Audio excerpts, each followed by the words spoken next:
musugo Toreya soitan kasuo Sugayang legen bay Tonga musugo Toreya soitan kasuo Sugay panadi Kerbay kari Kerbay tongnani Sugay panadi Kerbay kari Kerbay tongnani O sugay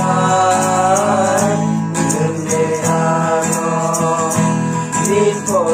Ninkolabay Koboli Subrayang ledembay Tongga musugo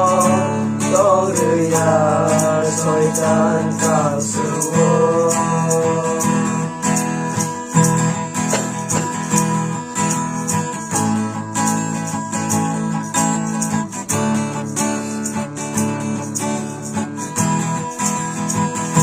Mokol ninay toro Zolma zol sa tuboy Soitan ano belok payo Tongtok sa topunogay Kawo hamyawan songay Muro-muro klaye tong payo Mokol ninay toro Zol sa tuboy Soitan ano belong payo Tongtong sa topunogay Kawo hamyawan soloy Muro-muro klaye tong payo O sugay Liliano Ninkolabay Koboli Subrayang ledembay Tongga musugo Toreya soitan kasuo Subrayang ledembay Tongga musugo Toreya soitan kasuo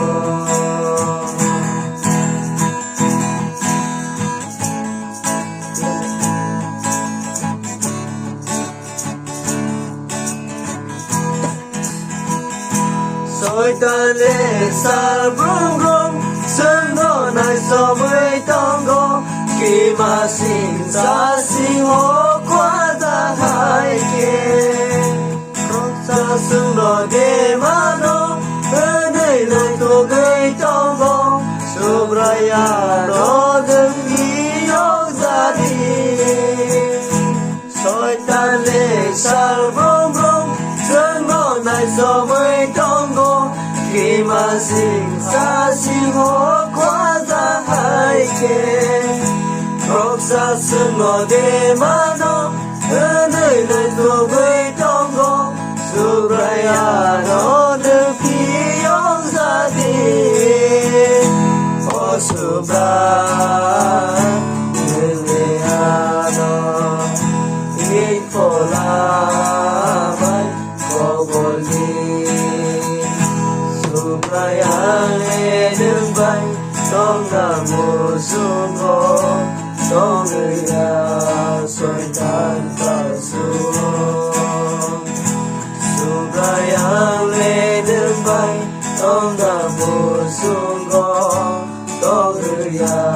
soitan kasuo